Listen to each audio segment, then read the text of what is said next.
Thank you. All right. Well, we'd like to welcome everybody this fine July 13th to the Layton Area Technical Advisory Committee. And we're going to do our attendance in this way. If you want to pull up the document that Jory popped into the chat and just let us know you're here. If you're not able to do that, then just go ahead and put your name in the chat and we'll get you logged onto that sheet to make sure we get everybody accounted for today. But we appreciate everybody's willingness to meet virtually and for all those who are participating today, and hopefully you'll be invigorated by the upcoming items on our agenda. So first item is introductions and consent agenda. So I need approval of the minutes or a motion to approve the minutes from April 20th, 2022. Those been reviewed. Any questions there?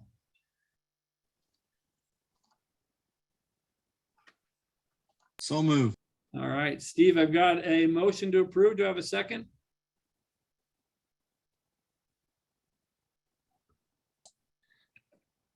Second. All right. Thank you, Mike. We'll just say, is anybody opposed? Let us know. Otherwise, we'll consider them approved. All right, Jory, I think we're good to go on the minutes. Thank you. All right, moving right along and fairly quickly.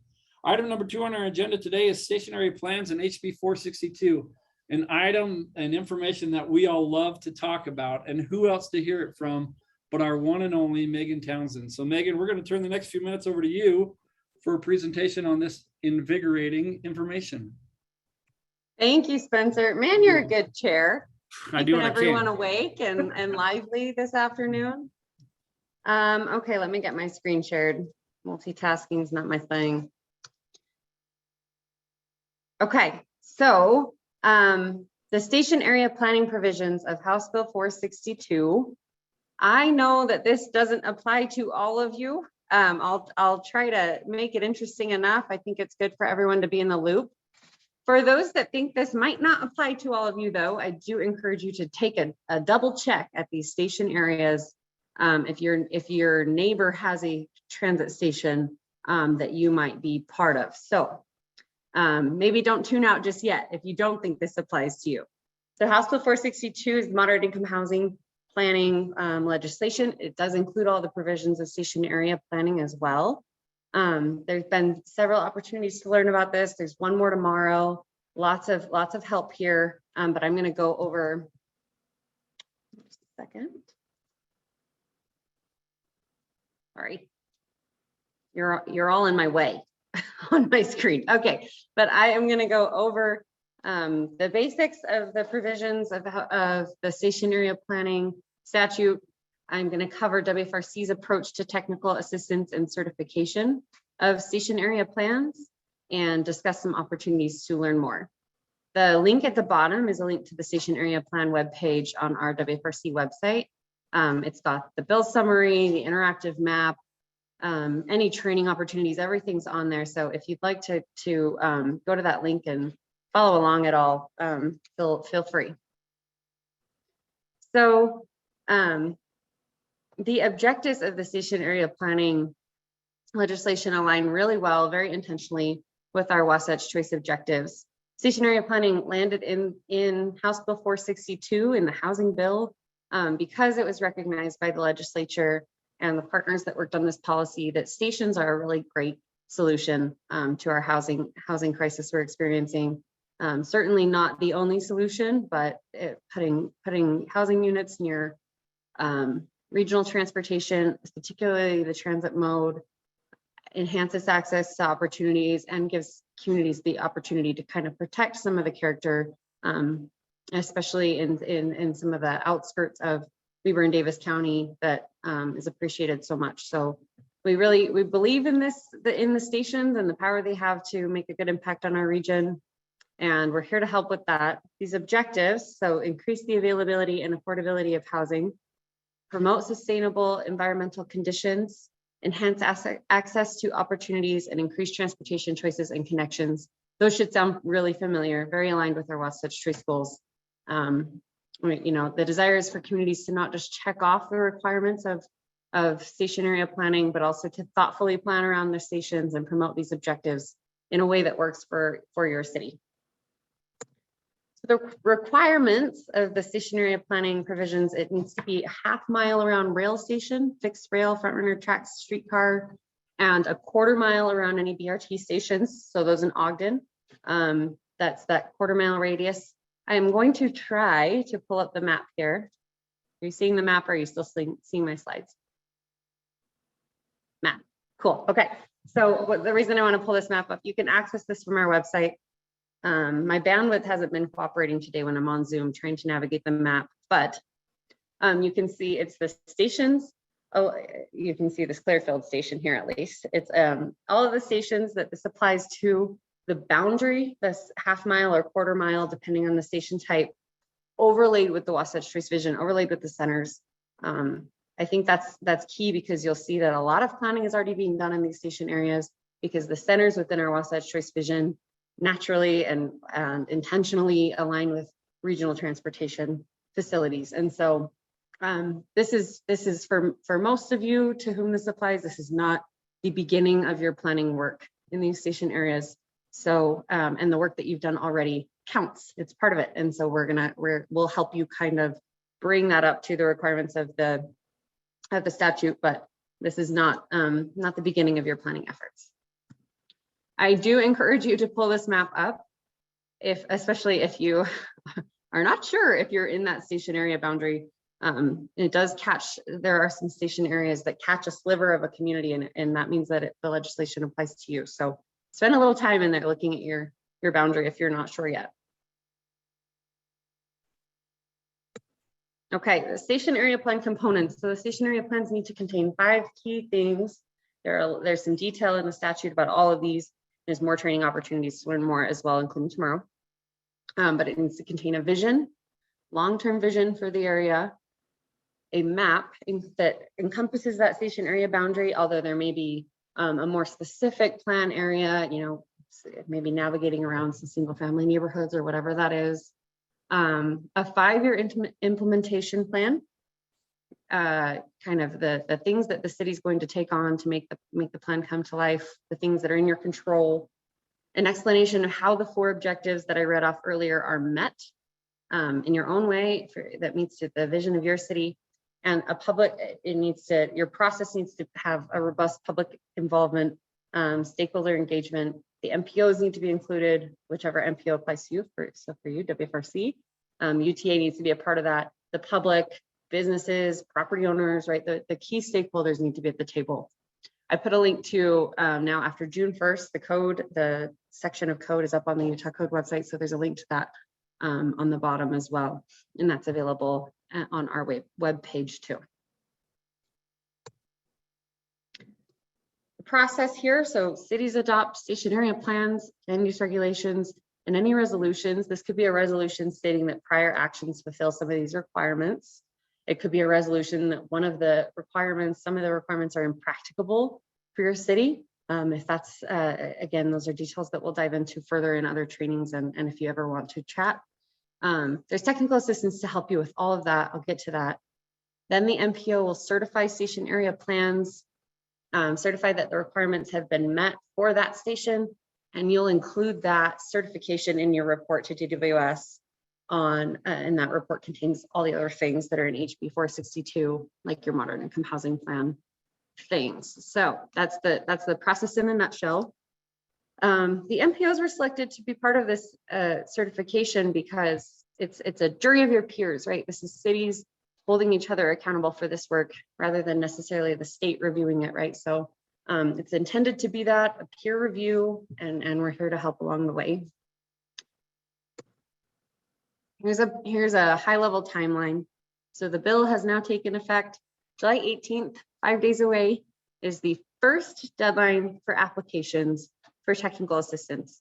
Now, we're going to do technical assistance on a really frequent and rolling basis for station area planning. It will not be annual. It will probably be every couple of months that we're considering another batch. We want to make this money available to you as quickly as we can. The technical assistance will most likely come in the form of consultant assistance. So we want to get you moving right away as quickly as you can. We don't want to be a bottleneck there. So if you missed the July 18th deadline, the next one is shortly thereafter. We'll make awards pretty quickly. So in August, likely the first batch of projects will be able to begin. There's a qualifying land use application provision of station area plans. There are several things that make a land use application qualify. Two of the key ones are that it has to be 5 acres and that it has to have some affordable housing. If you have a land use application come to you that qualifies under the legislation, that may start, and your current zoning does not allow for that to be permitted, that may start a 1-year clock for you, in which case we'll work to get you technical assistance even faster and help you meet that 1-year deadline to complete your station area plan. If you think that you have parcels in your station area that are 5 acres and very well could fall under this, we can chat, and maybe that's the place you should be, maybe you should begin thinking about this a little sooner. In December 31st of 2025, that's when all station area plans are due to be completed. The exception to this in your area is going to be Ogden, who has more than 4 stations. Okay, so I want to make a note about this, with the MPO review of station area plans. We could do that in a few ways, right? We could be very perfunctory and just kind of check the box. We could be strict and look for if every objective is met to what we feel is the fullest extent. But the Wasatch Front Regional Council, Regional Growth Committee discussed this and voted to do this with a degree of reasonableness. So WFRC will utilize professional judgment in reviewing and use that lens. So and we won't surprise you. So here's a little bit of a process infographic of how this will work. You'll submit your station area plans to WFRC. We'll review and then make a recommendation to Regional Growth Committee. In between reviewing and making that recommendation to Regional Growth Committee, you'll hear from us and we'll talk to you about if there's something in that plan that you've submitted that we don't think will qualify or be certified, or we'll talk to you if we have questions, give you the opportunity to bring that up to get a positive recommendation from staff to Regional Growth Committee. There will be no surprises there. So just another note to say we'll work together on this. It can be iterative and we'll get the job done. Regional Growth Committee will make a recommendation to council to certify those plans. And then of course you'll report to DWS that plan has been certified. On the technical assistance side of things, during the legislative process, there was some GOEO funds from the industrial assistance account, $5 million allocated to help you with this work. So that'll be through the MPOs. So these are the funds that you'll apply for technical assistance for. That's the deadline, July 18th.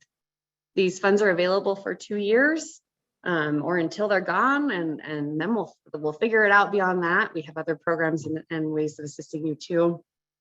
But this $5 million will be allocated through the MPOs, and we'll work closely with UTA and GOEO to do that. There is a training tomorrow. You should have received it if you're one of the cities that this applies to. At 1:30, the WFRC offices. There's also a virtual option, but we'll dive into the details of technical assistance, what it will look like, how to obtain it, and we'll go through any questions you could have leading up to that July 18th deadline if you are preparing an application. I encourage you to attend and certainly bring your laptop, bring your application if you'd like to go over anything specific. Any questions on station area planning that I can answer today?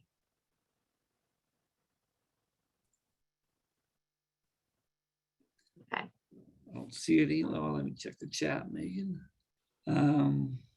While you're doing that, Spencer, a note on House Bill 462 as a whole. We're working closely with the League of is anyone here from the League today?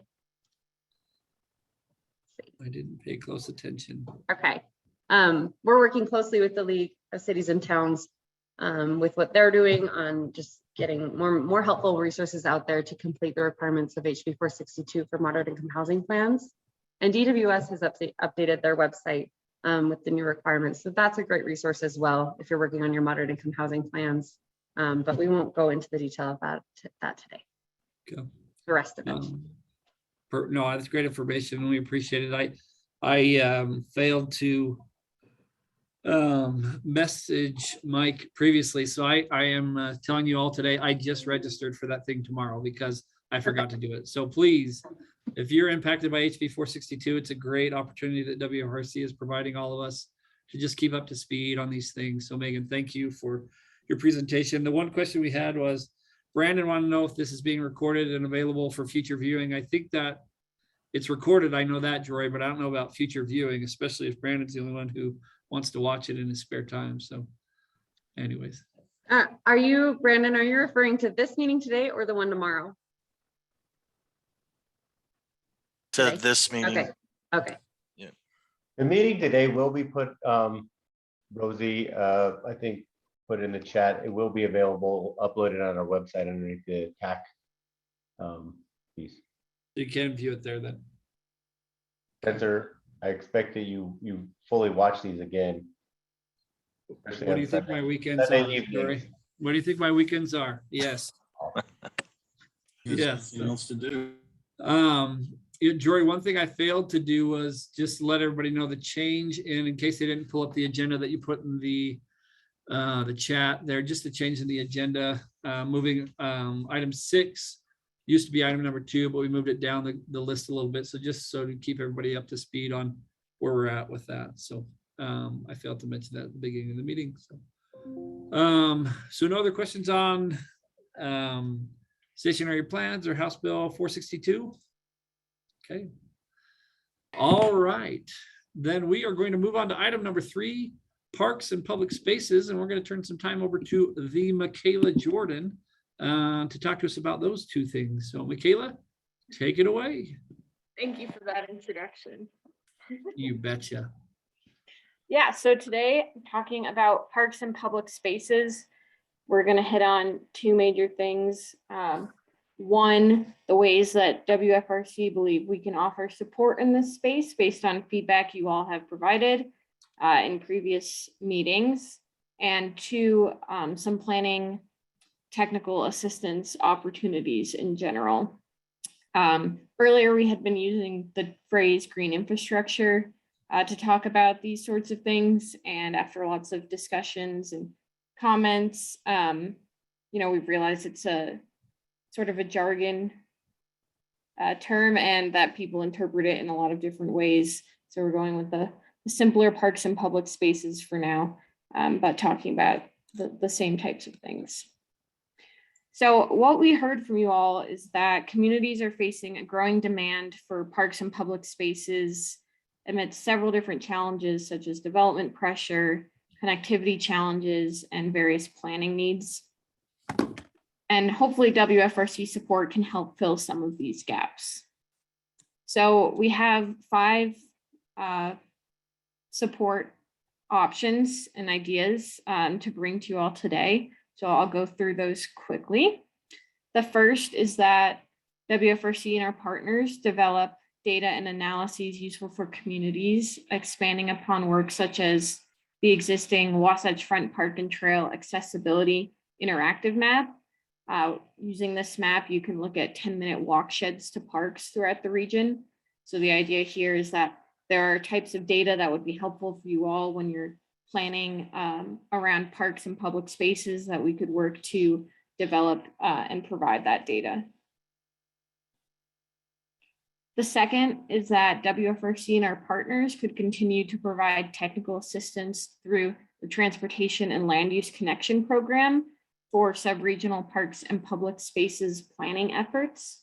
We've provided technical assistance for several of these types of plans before, including the 7 Greenways Vision Plan, the Blueprint Jordan River Update, and the Southwest Waterways Visioning Plan.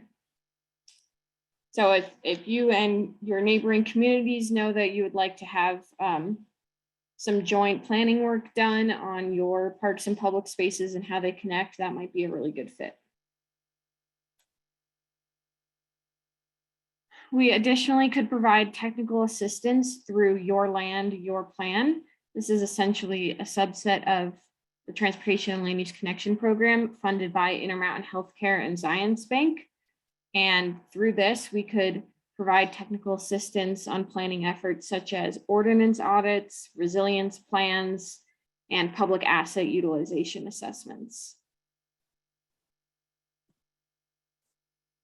We could also develop sample ordinances and provide these as a tool. For example, an MPO in Kansas provided some model ordinances related to tree protection, weed management, and native plant encouragement.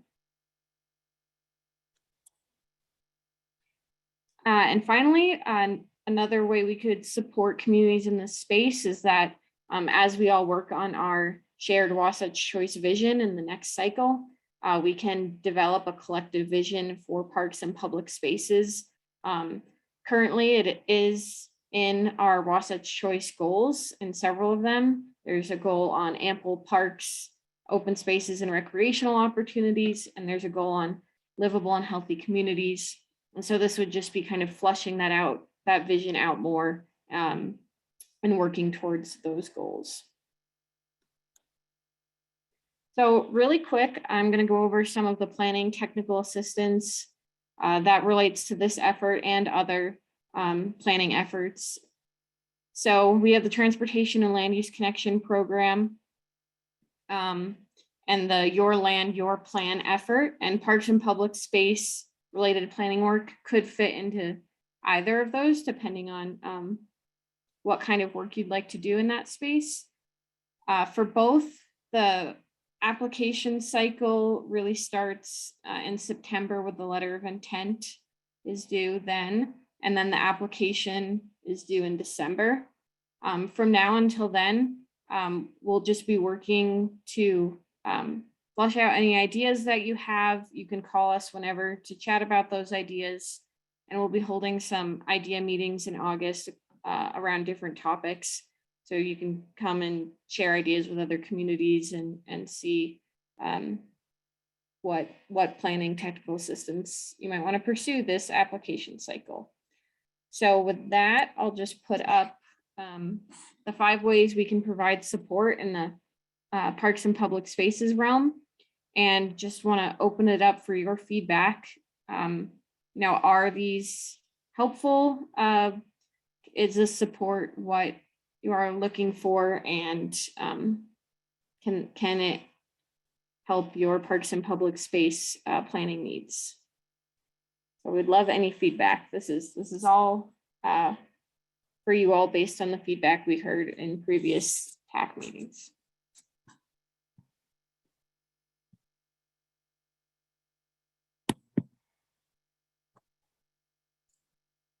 Thanks, Michaela. Any thoughts, any questions, any feedback? Again, I think just another example of, oops, I muted myself in the middle of me talking. That was a great thing. WFRC and their desires to help our region and us as cities and municipalities just to accomplish goals and objectives and create that connectiveness. So great information, Michaela. I appreciate it. Is there anything for Michaela, question you might have for her? I don't want to finish too quickly and miss out. All right. All right. Well, if there is anything that comes up, please put it in the chat, pass it along. Let's make sure we share the information and get the information out. So again, Michaela, thank you again for your presentation. All right, we are speeding right through this agenda, everybody, and well done. Well done. Quick, good presentations and silence from the group. So way to go, everybody. All right. Our next item is item number 4, Park Prescriptions, Utah Introduction. And this will be by Sarah Kinnison. So Sarah, we'll turn the remainder of the next few minutes over to you for your presentation. Thank you. I will quickly just share my screen and get to it. Don't feel rushed. We appreciate having you here. I want you to make sure you know you have plenty of time. Oh, no worries. I try to keep things short and sweet, but if anyone has any questions, feel free to put them in the chat or interrupt me because I know this will be kind of probably maybe a new concept to some, but if you're at the active transportation meeting a few months ago, you might just be getting a reminder today. So essentially, I'm going to be talking today about how we are trying to prescribe nature as medicine, or in other words, connecting Utahns to parks and green space and trails and getting outside in the name of health. So I do have a public health background and I work at the Salt Lake County Health Department, but this ParkRx Utah program is a statewide program. So first, I just kind of like to remind people that there are lots of benefits of spending time outdoors. So a lot of the data does revolve around the mental health benefits. So improves anxiety, depression, and really supports individuals who suffer with mental health issues, as well as, it improves glucose levels in patients with diabetes, decreases high blood pressure. It also allows opportunities getting outside to have sustainable health behavior. So after maybe they go through this program, that they will remain healthy because they've learned the importance or they found joy with being outside. So they can be healthier longer. And then there's a lot of benefits for a lot of other diseases as well. So there's really just no reason to not be outside, whether you're moving or not. It's just really good for your health. So I just want to touch on a little bit that park prescriptions can address health equity issues, meaning that everyone has a fair and just opportunity to be healthy. So some things that I love about park outings are that they are convenient to get to. They are inviting, reliable. They accommodate the ability level of patients. They provide opportunities for regular engagement. And if they don't, we're going to talk about that in the next slide, but that creates an opportunity to, allow these to happen. But my favorite thing that's in the middle of that list is that they are free of cost. These parks are great resources for people to get outside, to have families play together, to, walk around a park. And so instead of, having a gym membership where someone might not be able to afford that, or not having the equipment to, try, skiing or something like that. It's just really an easy way to get some physical activity in. So like I said, connecting Utahns to local park and outdoor opportunities allows for conversations regarding walkable neighborhoods, active transportation, safer parks, park access, equitable opportunities to outdoor activities, which I know that many of you do focus on some of these. So that's why I'm here to talk about this today.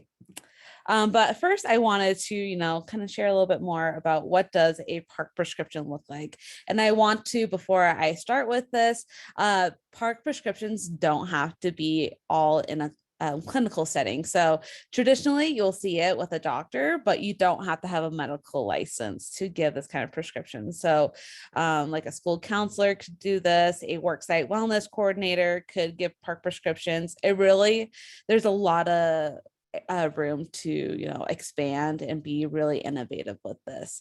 But for today's purpose, I will kind of stick with that clinical settings because it's a little bit familiar to us all. So I'm going to start off with a scenario with, we probably all have been to the doctor and probably been told, you need to get more physical activity in. And, as a patient, you might think, okay, well, what now? Or many patients leave, well, I really don't know what to do. And that really wasn't a specific thing. So park prescriptions, this program is meant to be really specific and also meant to be a conversation between the prescriber and the person being prescribed the outdoor opportunity. So we partner with ParkRx America, which you can see on the left hand. They have a great database that was actually designed by a doctor, but it's really just a way to have that specific prescription and also connect people to local opportunities. So in the prescription, you will see that we have 4 items that will be discussed between the provider and the patient. So we start off with a place. So, like I said, it's meant to be a conversation. So you have these example questions, where does the patient feel safe and comfortable outside? Where do they like or intend to spend time outdoors? And then I'll go a little bit more deeper into, looking at specific parks near them. But then once they kind of decide on that location, they discuss, what kind of activity do you feel comfortable with? So say they live a very sedentary life, maybe they can only do 10 minutes of walking right now. So we'll start off with walking, or say they really enjoy playing pickleball, we can talk about that. That's a great activity outside. And so it's really just meant to find something that they do enjoy, or even maybe if they're interested in expanding their interests, we do try to connect with different programs throughout the state that provide free or affordable opportunities for people to learn new things. And then they will discuss, how often do you want to go to this park or this green space? And then how long will you be there for? So it's really meant to meet the person where they're at and their ability level, but also maybe having that opportunity to push them a little bit more. And then, so for the place, you can see that little line underneath that says looking for a specific park or park amenity. So on this park we have, or this database, we're able to use the database to add local parks or local outdoor opportunities, local trails, things like that. And so we are currently in the process of gathering information from, we have only piloted this in Salt Lake County. So we have Salt Lake County parks, but we're really hoping to expand in the next year. So that's what we're currently working on, is getting more opportunities on this database. So it's in one place for prescribers to look at. So if a provider or a prescriber is interested in prescribing this to their patient, they can type in their address or any address that they frequently go to, and they can choose a quarter mile of radius up to 10 miles. But obviously we would like to have it as close as possible, so they have the opportunity to walk and have that close. And then this also kind of opens that conversation again, is, seeing if there's a local park or a local green space around them that they can actually go. So for this example, I put the zip code of 84105 and a 1 mile radius. So you can see that it populated 5 parks. And so then the prescriber and the patient could click on the different parks to see what kind of amenities are there. So say they're interested in walking, Sugar House Park has a really great walking path, so they might want to choose that. Or they might look at Fairmount Park and there's a pickleball court there, and they might choose that as well. So it really, like I said, it's kind of giving the patient the opportunity to choose what their treatment plan could look like. And so, and this could be in replacement of medication or in combination with medication. It's a kind of a holistic way of looking how to treat a patient. And so you can see that this is a filled out prescription. So they chose a outdoor park near their house, activity, walking unplugged, frequency every day after work, and then doing that for 45 minutes. And so, and the patient can also set up reminders, so they can receive, a text or email of their prescription, and then have set up reminders. So if they decided they wanted to do this every day, then they could have reminders every day, or they can really choose how often they want to be reminded. And then they can choose for how long they want to be reminded. So if they don't want to be bugged for 3 months about this prescription, they have that opportunity. But it's just really nice to, be reminded of this decision that they have made.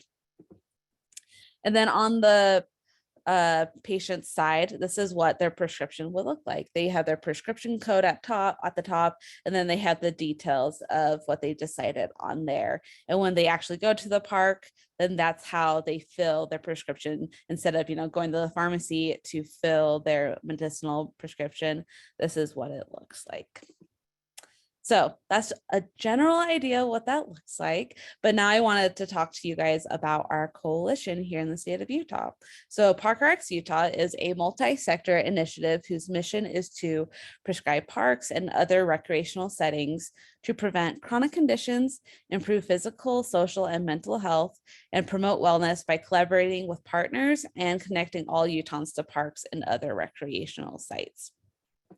So a little history about where we've been and what we've been doing. And so we started in 2018. I heard about this idea of prescribing outdoor time, but I was really surprised we didn't have a program in the state of Utah because not only do we have a lot of great opportunities here in the state of Utah, but we also have, a huge mental health crisis. And that's one of the greatest, has the greatest impacts on mental health is getting outside. And so it started with me, but then I realized I couldn't do it with just my public health brain. And so that's when I brought in partners ranging from public health, park and recreation, healthcare, research, and so much more. And that truly has been the greatest strength of this coalition and this program is having different inputs and different experiences at the table, having those different connections and different understandings of different communities. And it's really shaped the program where it's at now. And because of the growth of our coalition, we developed 4 work groups. So clinical, that's the traditional thing that I just showed you, getting this program into clinics and getting patients prescribed parks. And then our mental health work group, they were trying to get this into the mental health offices, so if someone is going through therapy, this could be potentially some homework that a patient could do to get outside and see if that helps with whatever mental health issues they're going through. And then our community work group, they work on a variety of things. And so they work with different communities, their needs, as well as, working with different organizations and trying to get discounts for their locations. So Tracy Aviary, for example, we're trying to work with them to say, oh, I prescribed my patient or prescribed the student or somebody like that this to Tracy Aviary, will you give us a discount? And so trying to create opportunities to get people places that they might not have the means to go to themselves. And then our marketing and outreach group, we do a lot of work on our social media channels, as well as, doing our outreach to different partners and getting the word out. We also do host a lot of fun contests. We have one, a big one in April where we kind of set up a scavenger hunt with different opportunities for people throughout the state of Utah to get outside with teams, and they go to these locations or they do these activities and they earn points and earn prizes. So we've had a lot of fun with that, and it's really helped us grow our social media channels and creating that community. And on our social media channels, we try to we promote communities, their parks, their other locations, so people are aware of what's just around the corner for them. And then we also promote other programs that provide free or affordable opportunities to be outside. So we're always happy to share information if you would like to share it with us. And then we also started our outreach to clinics and work sites in 2019, which we had a little hiccup because of the pandemic for a couple of years, but we've had a lot of success this year in getting more people on board, which we're really excited. And I already went over the work groups, but I wanted to bring this back again, just that, everyone here, it's definitely welcome to work with us, because I know that you guys, especially with that last presentation, you also value the need for parks and those outdoor opportunities and safer parks, park access, those walkable neighborhoods and sidewalks. And so, and whether you would like to connect with us by joining our coalition, or even just if you want to work with us individually, like I said, you don't have to have a medical license to give these prescriptions. And so there's really a lot of room to be flexible and brainstorm together, and also just, working together to make sure that we have parks in these communities. And you all know your communities better than we do. And so we could really use your help to, make sure that we're doing a service for your communities. And so So some next steps, we have, you feel free to follow or to visit us at parkrexutah.org. We have a lot of resources on there about mental health and whatnot. And also there's a place where you can contact us if you can't remember my email below. We're happy to connect with anyone who just wants to chat a little bit more and see how we can collaborate. And feel free to follow us on social media, whether it's your personal or your organizations. We love to collaborate and, like I said, share information with the community members.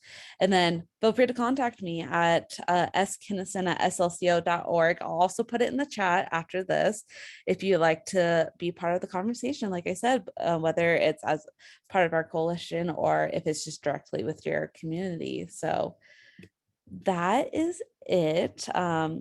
Is there any one that has any questions or comments that I could answer right now? So And I there could is a ask- question in the chat, Sarah. Sorry, I didn't mean to cut you off there. I Oh, no, you're apologize. There's one question in the chat, which I think if you see it there, any statewide or local performance measures that are tied to your work with park prescriptions. What I may suggest is we're a little behind on the schedule. If you wouldn't mind responding to that in the chat, and maybe that would benefit the group for that information. But that's the only question I have, unless there's a question to be asked from somebody in the group. Yeah, I would be happy to answer that question. And we definitely do collect performance measures, especially at that clinical level. We are gathering, those clinical data like weight, blood pressure, glucose levels for patients with diabetes. But we're also, what we actually care more about essentially is questions about mental health, because, we won't necessarily see those clinical changes. They won't change as much as quickly. But we want to see an improvement in mental health and mood and confidence and being able to complete these prescriptions and feeling better about their mental health, because essentially if someone feels better about, getting outside, that's going to help them be more sustainable. So yes, we are collecting that, not just at the clinical level, but if a work site does this, we're going to collect measures because we do want to make sure that this is actually working. Awesome. That's great information. I know the biggest hurdle for me is just to go outside. So, I mean, the fact that you can incentivize that in some way is a huge benefit. So, Sarah, thank you again for your presentation. It's great information, and hopefully you pick up some followings and some support relative to this group, because I know there's a vested interest in people getting outside and getting into their communities. So thank you again for your presentation. Yeah, thank you. And I'll put my email in the chat. So if anyone's interested, just feel free to reach out. Thank you. Awesome. Thank you. All right, we're going to move forward. Item number 5, I'm not even sure how to introduce the next presenter other than to say it's Ted. And we're grateful to hear from Ted Knowlton today about the Fall Planning Conference, and just be impressed and wowed by the sheer magnitude of his aura. So with that, Ted, we'll turn some time over to you. I don't want to brag or Okay. nothing, but I do own many large mahogany leather-bound books that I store in mahogany bookcases. So Well done, Ron Bergen. so Yeah, thanks, Spencer. So we all know that the fall is conference season. There's a lot of interesting conferences coming up.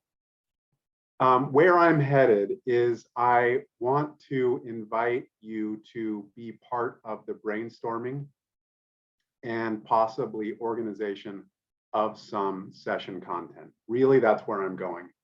So, there's the League of Cities and Towns Conference. There's the UDOT Conference. If you haven't been to that, that is essentially Utah's transportation planning conference as well. There's the UOUT conference. There's also just various webinar opportunities that we could put together in the near term. If you have in your head, there's an interesting story in my community or with the communities I work with, or I'd simply like to be part of brainstorming great things to communicate, then all I ask is just give me your contact information. In the near term, you would then get an email that invites you to share some thoughts in an organized way in a Google document. And 1 week from today, we're going to have a brainstorming call on the 20th at 11 a.m. Even if you can't make it to that, if you're otherwise interested, please share your contact information. And so it could be that you share some thoughts. It could be that you are a speaker. It could be that you help us line up and identify great things to share. What is the focus here? This is organized roughly around Wasatch choice, which is always this question, what do we mean by that? But basically, planning activities that advance quality of life kind of through either collaboration between entities or by thinking through how do I accomplish more than one thing with what I'm doing. So I'll give you one example. So if we're talking about housing and housing affordability, a lot of communities are doing interesting work in meeting that need. Some communities are also thinking about, well, what are the strategic locations for housing opportunities, right? That's like TOD, but it could be other things. So that's kind of a Wasatch choice kind of story. Water is another big issue. So if we're talking about housing affordability, economic development, water, transportation, that is done in a coordinated way, either considering one of those other bases or with another jurisdiction. That's the kind of space that we're talking about within this brainstorming. I'll just leave it at that. If you've got any questions about that, let me know. There's no obligation. So, you could give me your name and email, and you get an email and you don't do anything necessarily with it, and that's okay, but you have a chance to think about it and plug into the conversation. I think that we just get better content, and we have a richer kind of story when we think about these things together. And it could stretch way past the fall conference season too, so who knows.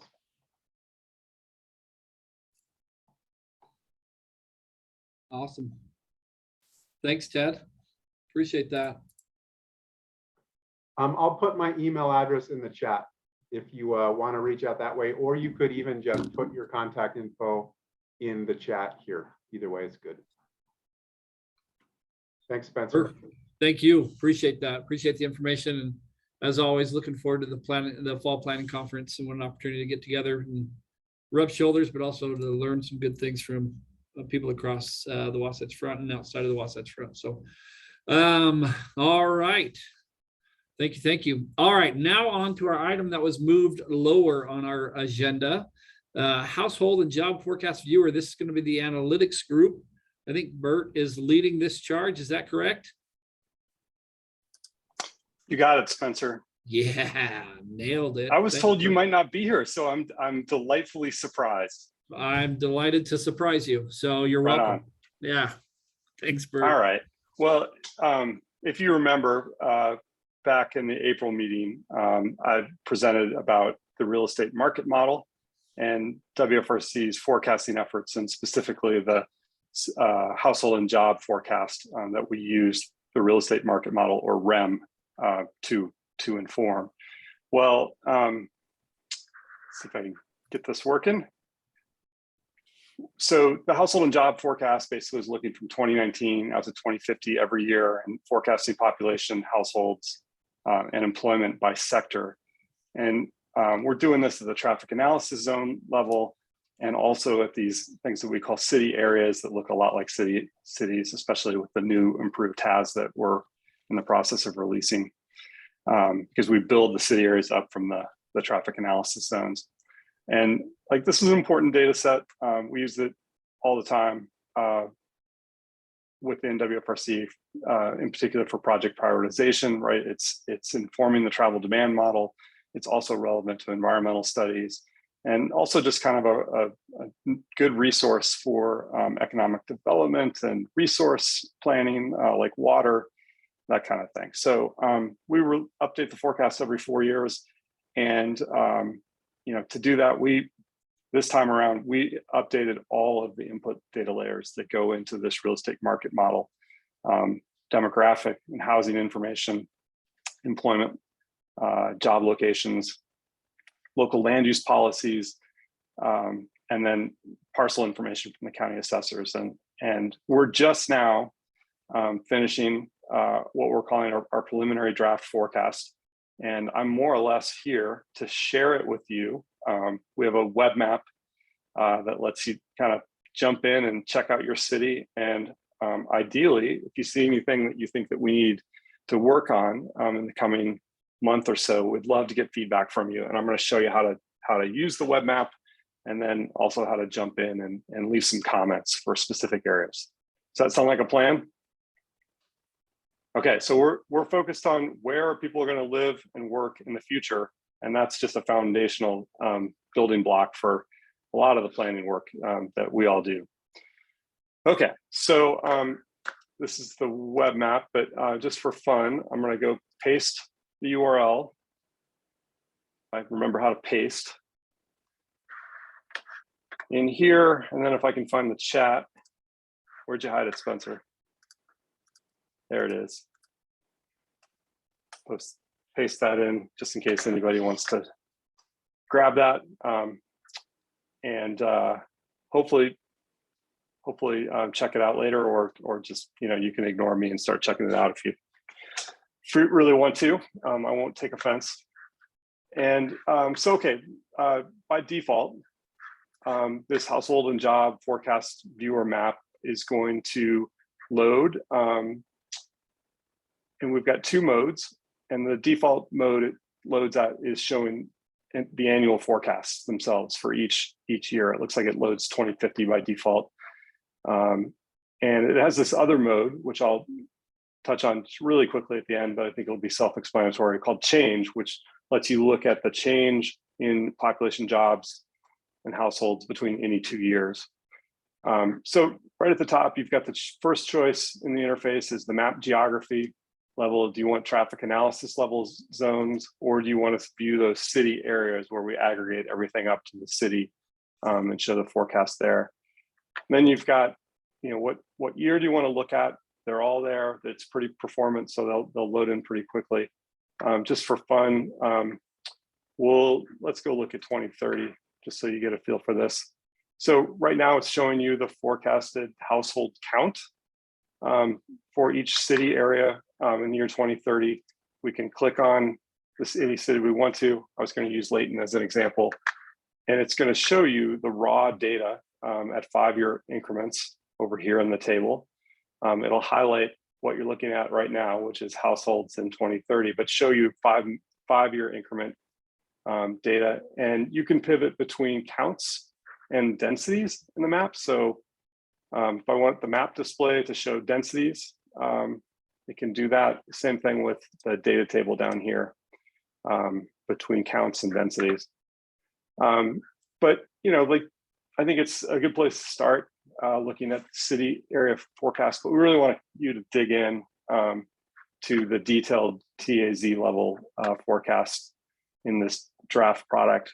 And to do that, I'm going to go back to the travel analysis zone level, and I'm going to I'm going to zoom into Layton, maybe drag it down a little bit so we get a little bit of the base too. And same principle applies. We can click on any TAZ and see the trend line forecast and the data for the graph. We can also, it's helpful, we can open up a legend anytime we want, move it around, and it will tell you what the color bar means. We can also pick any base map that we want, so we can go for this sort of aerial photography base and use the transparency slider to zoom in and out. So I've used households in the example so far. You can actually choose any element that you want to focus in on: population, 3 sectors of jobs, total jobs, and then this last thing we're calling household plus job intensity. And that actually is sort of a pseudo metric that scales the number of households up to the number of jobs in the region. and just shows you just kind of like an overview of how intense the land is being used for both residential and employment type land use. Another thing that's kind of cool in this web map is that we can use this increment tool to move the forecast forward and backward in 5 or 10 year increments, and it updates the map. And you can see sort of what's being shown updated in the data table. And for any of the graphs, you can go in and customize them. If you just want to see households and total jobs, you can do that for any city or TAS.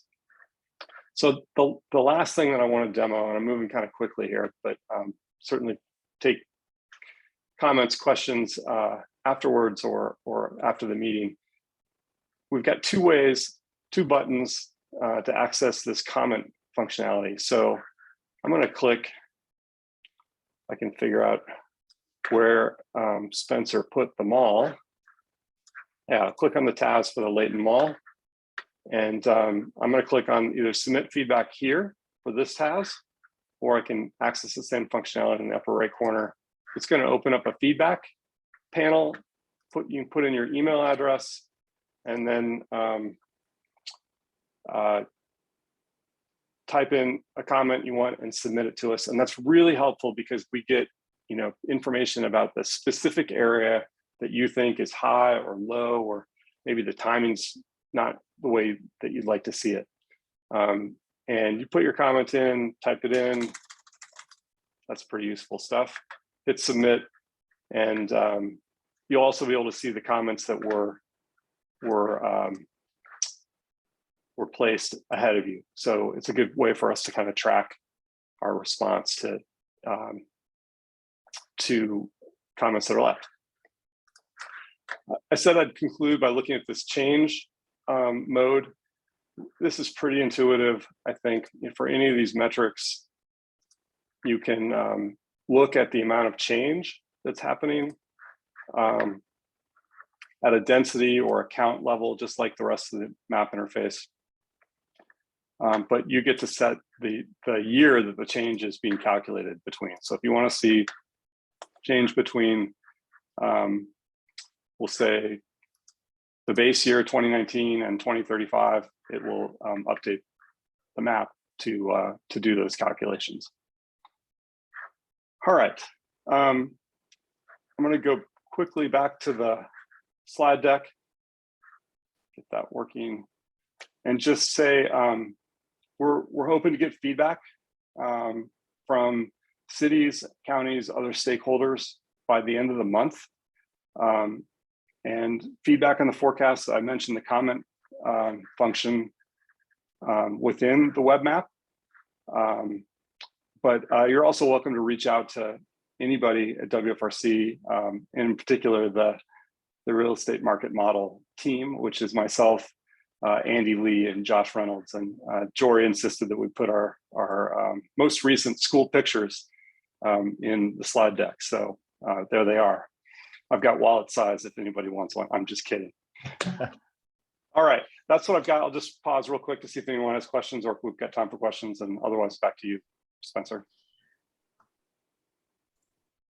Thanks, Bert. That's great information, and a huge, I think, benefit to us as communities to use that to project and analyze. That's awesome. That's a lot of work, and I can do a slow clap here, but anyways, that's awesome. Thank you so much for all of that you guys do with the data, because I know for our little organization, data is a difficult thing to gather and build and tell the story with. So thank you. I don't have any questions in the chat. Sorry, go ahead. Somebody else. I'm just going to say, just emphasize, I mean, this is not a perfect process, but it gets better the more eyes and are on it and the more information that we can collect. So really encourage folks to try and carve out, an hour or two to play with their city and let us know what you find. Cool. No, that's awesome. That's very awesome, Bert. Thanks again. Thanks to your team, Andy and Josh and everybody. And everybody at WFRC. That's a phenomenal resource. So this is Brandon from Layton. Bert, I just had a quick question if I could ask. On the map, so you clicked on the mall area, And so I was Yeah. just curious, it showed 4,500 for 2050 for the household and job intensity. Where are you getting the numbers from? Just curious, Yeah. where you're drawing this from? So this is actually a really interesting area because at least in this particular REM run, because the mall area is a Wasatch Choice Center, and there's more of a mixed use land future Right. envisioned Yeah. for that. There's a period at which it becomes attractive for redevelopment, and a lot of households get added to the area, and as a result, there's a modest decrease in jobs. But to your specific question, that household plus intensity is taking the number of households and factoring it up so that their households are being treated at the same level as jobs. There are more jobs than households in the region. So we factor it up and then we just add the two scores. So really what you're looking at is households times 1.8, which is how many jobs there are per household in the region, plus jobs, and that equals the green line. Oh, perfect. Okay, awesome. Yeah, it's a rough measure, but it's otherwise it's hard to look at employment and residential land intensity together, but hopefully this gives us some idea. Yeah, the graph's helpful. So thank you. Great question. Thanks, Brandon. All right. Well, Bert, again, thank you. Thank you for all the work on this. It's a great resource and tool. So hopefully we can all get on and get some good feedback to make it even better. So thanks again. All right. Item number 7 on our agenda is the, I still haven't come up with a fun name for the LRP group, the Long Range Planning Group, but so I'm just going to stick with that for now, Jory. The Long Range Planning Group is going to talk about 2023 RTP fiscally constrained phase project. So Jory, is that you or somebody else? Yes, I will kick this up.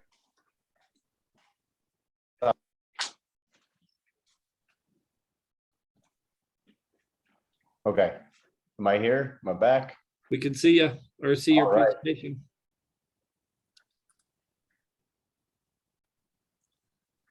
Acting up. People in that crosswalk look really familiar. You're breaking up on my end, Jory. I don't know. Yeah, a little bit over here too.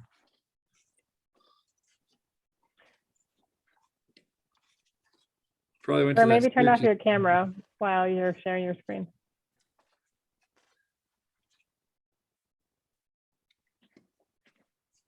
All right, how about we try this again? All right. Gotta love right in the middle of getting ready to present, it decides to restart Zoom. So we'll get this going again. How about now? Can you hear me and see the presentation? Yep. All Can hear right. and see, yes. Sorry about that. Okay, we are at a very critical milestone in our regional transportation plan, where we have the very first version of our fiscally constrained plan. And we want to review that with you all today. But before that, we will provide a little bit of background information. Intent is to jump into some breakout rooms and then chat by mode. So I'll jump right into this. As I think all of you know, but always a good reminder that the regional transportation plan is one of the legs of the three-legged Wasatch Choice vision, along with the connection to land use and economic development. It is built primarily on these 10 goals that you see at the right side of your screen there. And almost all of our review, performance measures, and evaluation look through the lens of those 10 goals of the vision that the Regional Council has adopted. All right, let me try this again. All right, geez, my computer is having fun right now. It's multimodal, includes active transportation, vehicles on roadways, transit, and the connection to land use. We updated on a 4-year cycle. So we are well into our 4th year of the 2023 RTP. You can see the cover of the 2019 on the left. That's the currently adopted plan. It's financially constrained. and it conforms to air quality budgets and standards of in the future. And it's broken into 3 phases. So we don't just identify projects between now and the end of the plan, but we really identify those projects and the land use, population employment, as Bert just talked about, in these 3 bins. Phase 1 is 2023 to 32, phase 2, 33 to 42, and phase 3 is 2043 to 2050. As I made mention, we've been working on this for a while, and you all have been our key connection to local communities throughout this process. So you've seen us bring before you external forces and policies as we explored those a year or so ago. We brought before you this last fall and winter a draft preferred scenario. So the project list that's needed and the amount of projects between now and 2050. Just this last spring, we looked at needs-based phasing, and now we're into financial constraints.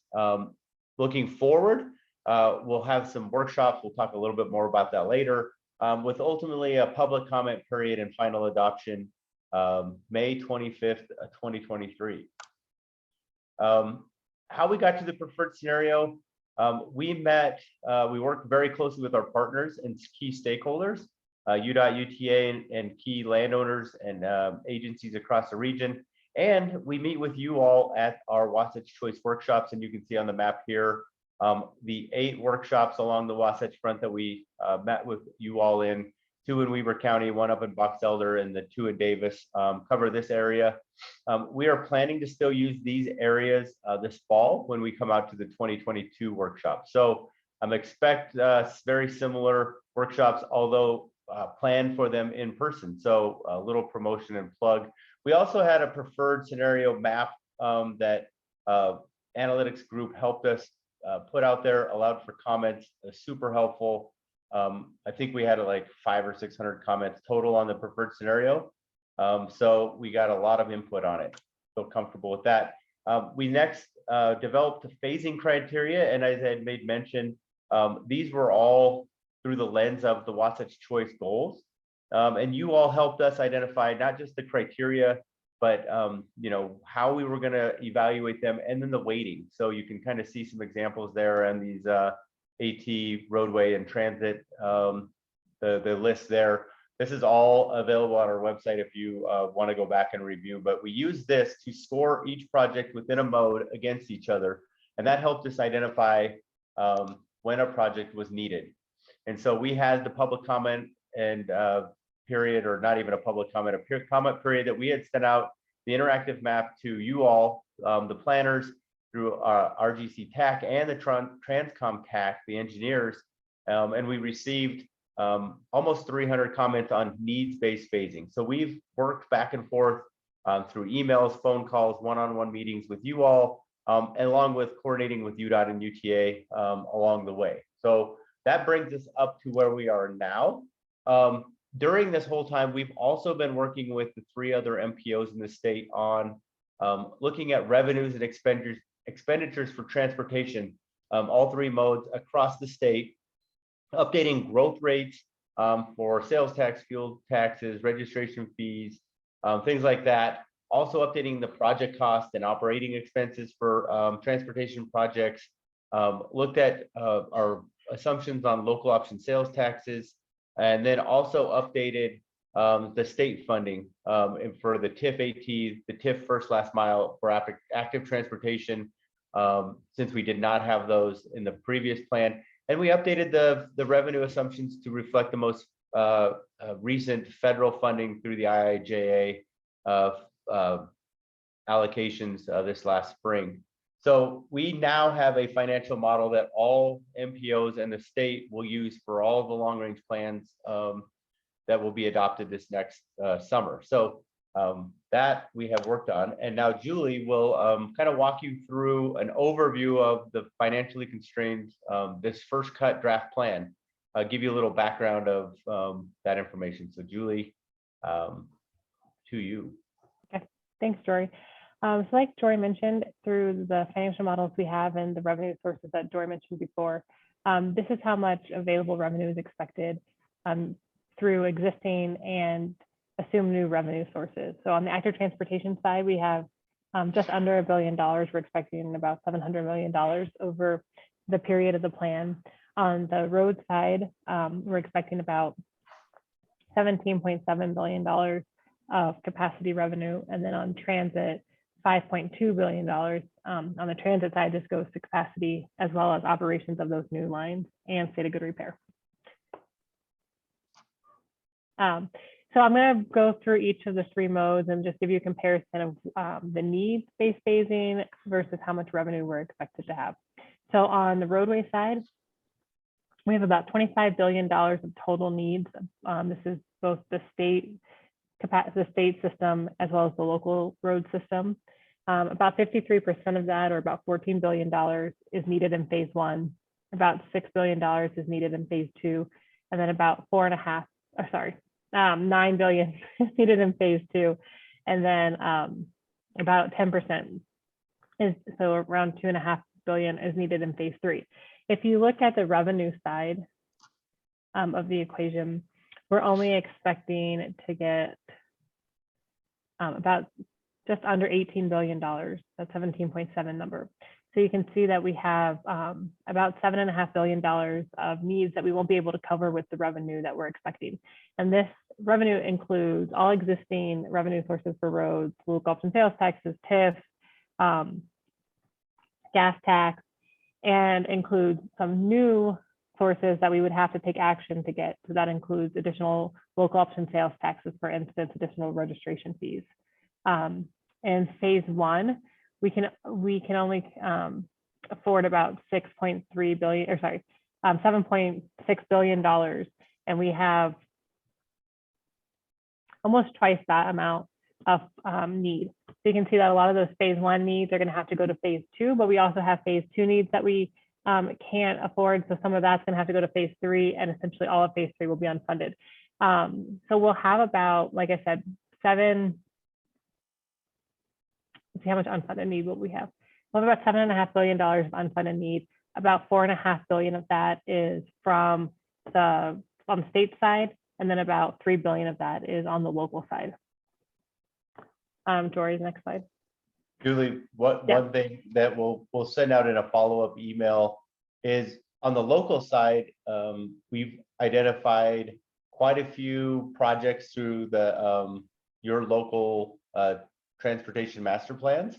And so if you can help us as you look through those, identify projects that would be funded through work coordination with developers or built with, as projects are expanded in that way.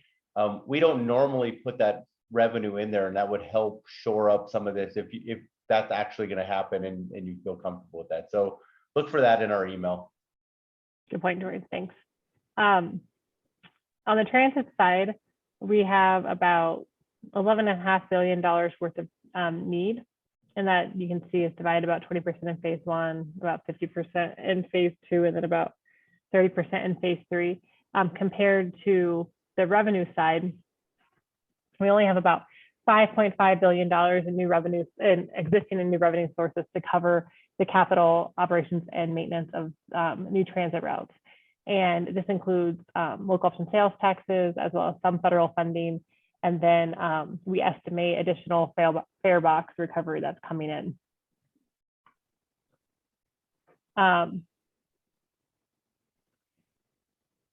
So you can see that even here, we're underfunded in phase one, a lot underfunded in phase two, and then again, underfunded in phase three. And so we'll only be able to cover about half of the project or half of the cost of transit. And then the other half of the cost will be in that unfunded category. And then, Jory, next slide. And then on the active transportation front, here we have about, sorry, I was trying to remember total need.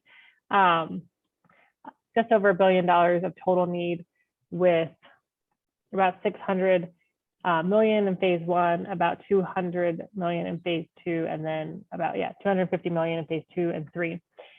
This is the first time we've tried to fiscally constrain active transportation. And Joy, if you go to the next slide, what we're estimating here is that we would get about $700 million in revenue from sources like our federal funds that are coming in, TIF and TTIF portions of active transportation, some other state funding like Safe Routes to School. And you can see that there are, in phase one, we have about half the needs and only a portion of about 20% of the revenue that we have available. And then we get more revenue as time goes on. Part of that is the TIF, and the TIF funding is pretty much already allocated for this phase. So we're expecting additional AT revenue in phase 2 and 3 that we're not getting in phase 1. But you can see that we have a lot of, here we have a lot of revenue or a lot of needs in phase 1, primarily because the active transportation network isn't as built out as our road or transit network. But still, we are pretty significantly underfunded in this as well, about a gap of a few $100 million. So when you look at the map that we're about to review and that we'll send out in an email tomorrow, you will see some significant unfunded needs based on the revenue that we already have and then the revenue that we're expecting to get. But that revenue that we're expecting to get does require action on either the state or the local community side over the next 30 years for the additional revenue streams. So we will jump into breakout rooms here in a second. There's a link on the screen here we'll share in the chat. Julie, I don't know if you have it open. Can you share that real quick? And then let me cover some next steps, because after we get done with the breakout room, if you want to hop between each room, look at the map, talk to myself or Lauren or Nikki about the projects in your community, and then you're free to go, Spencer, at least our game plan. So we'll look at comments here for the next 3 weeks. We're going to work with UDOT and UTA leadership, look for invites in August for the Wasatch Choice workshops this fall. We'll work with some stakeholders, and we'll keep coordinating with the rest of the MPOs and the state on the unified plan. And then after that, like I made mention before, public comment period this winter, and then adoption May 25th. So that's the high level coordination. Any questions on that? If not, let me create. So Jory, to be clear, we're going to jump into these breakout sessions, and from there, people we're going to call the meeting after this, basically. Is that, am I understanding that correctly? Yes, Okay. that's correct. So reminder, Spencer, if you want, I think our next meeting is in September. Anything else that you want to say before we jump into these? No, I think if there's anything to add, please put it in the chat relative to our next meeting is September 21st. It will be virtual. I think we kind of are keeping on this track, right, Jory? We're not planning to be in person at that point. Not unless we get specific feedback from local communities or our chairs on doing that. But Okay. I expect the workshops to be in person. I think we're really going to make a big push to do our workshops this fall in person. So we'll Perfect. come out to you. We'll identify a good location or one of the communities to host the meeting. But then we'll meet there, right? Kind of within each of those sub areas. Cool. So No, that I sounds great. just opened the breakout rooms. If you see along your toolbar, and I guess I can stop sharing here. There's a breakout room tab. They're labeled active transportation, roadway transit. Feel free to jump in to those. Okay, that's great. Perfect. Well, everybody jump for my love. Jump in. Okay. Thanks And again. so you're a man after Ted's heart. Okay. Thanks again, everybody. Thanks, Jory. Jump into a group session and then have a wonderful rest of your week.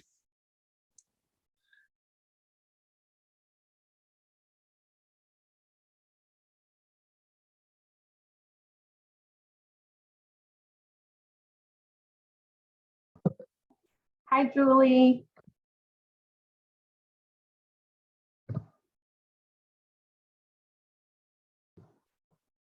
Oh, you're muted. Hey, Rosie. Hey, I just made you the host I Okay. think we can go ahead and stop the recording since I don't think